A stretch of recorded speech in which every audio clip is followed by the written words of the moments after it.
ಸನ್ನೆಗಳಿಗೆ ಸೋತ ಕಣ್ಣುಗಳಿವೆ, ಕತ್ತು ಕೊಡುವುದಕ್ಕೆ ಕಾದ ಮುತ್ತುಗಳಿವೆ.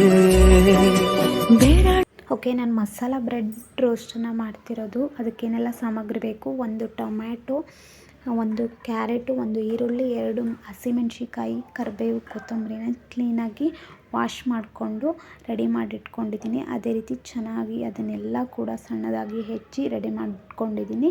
ಕ್ಯಾರೆಟ್ ಮಾತ್ರ ತುರ್ಕೊಂಡಿದ್ದೀನಿ, ಕ್ಲೀನಾಗಿ ತುರ್ಕೊಂಡು ರೆಡಿ ಮಾಡಿಟ್ಟಿದ್ದೀನಿ. ಅದೇ ರೀತಿ ಖಾಲಿ ಬಾಣಲಿ ತೊಗೊಂಡು ಗ್ಯಾಸನ್ನು ಆನ್ ಮಾಡಿಕೊಂಡು ಅದಕ್ಕೆ ಸ್ವಲ್ಪ ಎಣ್ಣೆ ಹಾಕಿ ಅದಕ್ಕೆ ಸಾಸಿವೆ ಜೀರಿಗೆನ ಒಗ್ಗರಣೆ ಹಾಕ್ತಾಯಿದ್ದೀನಿ. ಅದೇ ರೀತಿ ಕರಿಬೇವನ್ನು ಕೂಡ ಒಗ್ಗರಣೆಗೆ ಕೊಡ್ತಾಯಿದ್ದೀನಿ. ಅದೇ ರೀತಿ ಇವಾಗ ಈರುಳ್ಳಿ ಹೆಚ್ಚಿಟ್ಟುಕೊಂಡಿರ್ತಕ್ಕಂಥ ಈರುಳ್ಳಿನೂ ಕೂಡ ಅದಕ್ಕೆ ಆ್ಯಡ್ ಮಾಡ್ಕೊಳ್ತಾ ಇದ್ದೀನಿ. ಇದು ಚೆನ್ನಾಗಿ ಫ್ರೈ ಆಗಬೇಕು. ಅದ್ರ ಜೊತೆ ನಾನು ಹೆಚ್ಚಿಟ್ಟಿರ್ತಕ್ಕಂಥ 2 ಮೆಣಸಿನ್ಕಾಯಿನೂ ಕೂಡ ನಾನು ಆ್ಯಡ್ ಮಾಡ್ಕೊಳ್ತಾ ಇದ್ದೀನಿ. ಇದು ಚೆನ್ನಾಗಿ ಫ್ರೈ ಆಗೋವರೆಗೂ ನಾನು ಫ್ರೈ ಮಾಡ್ಕೋಬೇಕಾಗುತ್ತೆ. ಹಸಿ ಸ್ಮೆಲ್ ಹೋಗೋವರೆಗೂ ಕೂಡ ನಾನು ಫ್ರೈ ಮಾಡ್ಕೋಬೇಕಾಗುತ್ತೆ. ಟೇಸ್ಟ್ ಚೆನ್ನಾಗಿ ಬರುತ್ತೆ. ಚೆನ್ನಾಗಿ ಹಸಿ ಸ್ಮೆಲ್ ಹೋಯಿತು ಅಂದರೆ ಟೇಸ್ಟ್ ಚೆನ್ನಾಗಿ ಕೊಡುತ್ತೆ ಅನ್ನೋದಕ್ಕೋಸ್ಕರ ಚೆನ್ನಾಗಿ ಫ್ರೈ ಮಾಡ್ಕೋಬೇಕಾಗುತ್ತೆ. ಇವಾಗ ತುರ್ಕೊಂಡಿರತಕ್ಕಂಥ ಕ್ಯಾರೆಟನ್ನು ಕೂಡ ಅದೇ ರೀತಿ ಟೊಮ್ಯಾಟೊನು ಕೂಡ ನಾನು ಆ್ಯಡ್ ಮಾಡ್ತಾಯಿದ್ದೀನಿ. ತುಂಬ ಟೇಸ್ಟಿಯಾಗಿರುತ್ತೆ. ನೀವು ಕೂಡ ಈವ್ನಿಂಗ್ ಸ್ನ್ಯಾಕ್ಸ್ಗೆ ಟ್ರೈ ಮಾಡಿ, ತುಂಬ ಚೆನ್ನಾಗಿರುತ್ತೆ. ಇವಾಗೆಲ್ಲ ಕೂಡ ಲೋ ಫ್ಲೇಮಲ್ಲಿ ನಾನು ಇದನ್ನು ಚೆನ್ನಾಗಿ ಫ್ರೈ ಮಾಡ್ಕೊಳ್ತಾ ಇದ್ದೀನಿ. ಇದಕ್ಕೆ ಸ್ವಲ್ಪ ನಾನು ಒಂದು 2 ಚಿಟಿಕೆಯಷ್ಟು ಹಳದಿನೂ ಕೂಡ ನಾನು ಇದಕ್ಕೆ ಯಾಕೆ ಕಲರ್ಗೋಸ್ಕರ ಹಳದಿನೂ ಕೂಡ ನಾನು ಆ್ಯಡ್ ಮಾಡ್ಕೊಳ್ತಾ ಇದ್ದೀನಿ, ಒಂದು 2 ಚಿಟಿಕೆಯಷ್ಟು. ಓಕೆ, ಇದು ಕೂಡ ತುಂಬ ಟೇಸ್ಟ್ ಕೊಡುತ್ತೆ. ಅದಕ್ಕೋಸ್ಕರ ಇವಾಗ ನಾನು ಒಂದು ಸ್ವಲ್ಪ ಖಾರವಾಗಿ ಟೇಸ್ಟ್ ಚೆನ್ನಾಗಿರೋದಕ್ಕೋಸ್ಕರ ಗರಂ ಮಸಾಲನೂ ಕೂಡ ನಾನು ಇದಕ್ಕೆ ಹಾಕ್ಕೊಳ್ತಾ ಇದ್ದೀನಿ.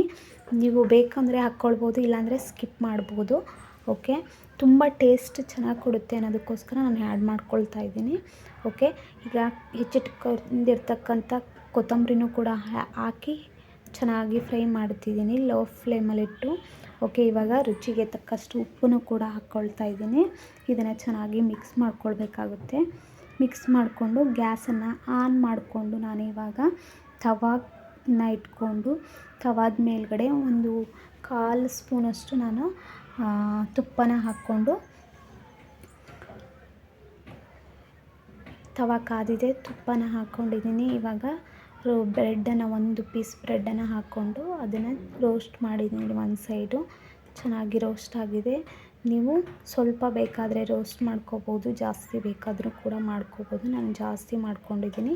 ಇವಾಗ ನಾನು ಹಾಕಿರ್ತಕ್ಕಂಥ ರೆಡಿ ಮಾಡಿರ್ತಕ್ಕಂಥ ಮಸಾಲ ಕೂಡ ಹಾಕಿಟ್ಟಿದ್ದೀನಿ ಒಂದು ಬ್ರೆಡ್ಗೆ. ಇವಾಗ ಇನ್ನೊಂದು ಬ್ರೆಡ್ ಅದ್ರ ಮೇಲ್ಗಡೆ ಇಡೋದಕ್ಕೆ ಇನ್ನೊಂದು ಬ್ರೆಡ್ಡನ್ನು ಕೂಡ ರೋಸ್ಟ್ ಮಾಡ್ಕೊಂಡು ಇಟ್ಟಿದ್ದೀನಿ.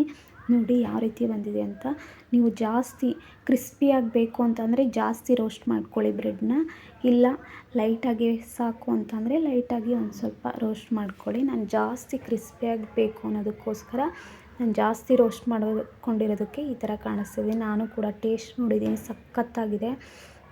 ನೀವು ಕೂಡ ಒಂದು ಟೈಮ್ ಟ್ರೈ ಮಾಡಿ ಹೇಗಿದೆ ಅಂತ ಕಮೆಂಟಲ್ಲಿ ತಿಳಿಸಿ. ಓಕೆ, ಇಷ್ಟೊತ್ತು ಯಾರೆಲ್ಲ ನನ್ನ ವಿಡಿಯೋನ ನೋಡಿದ್ದೀರಾ ಎಲ್ರಿಗೂ ಕೂಡ ಥ್ಯಾಂಕ್ ಯು ಆಲ್ ಅಂತ ಹೇಳ್ತಾ, ನನ್ನ ಚಾನಲನ್ನು ಸಬ್ಸ್ಕ್ರೈಬ್ ಮಾಡ್ಕೊಳ್ಳಿ. ಇದೇ ರೀತಿ ಸಪೋರ್ಟ್ ಮಾಡಿ, ಲೈಕ್ ಮಾಡಿ, ಶೇರ್ ಮಾಡಿ. ಈ ರೆಸಿಪಿ ಇಷ್ಟ ಆದರೆ ಶೇರ್ ಮಾಡಿ. Thank you.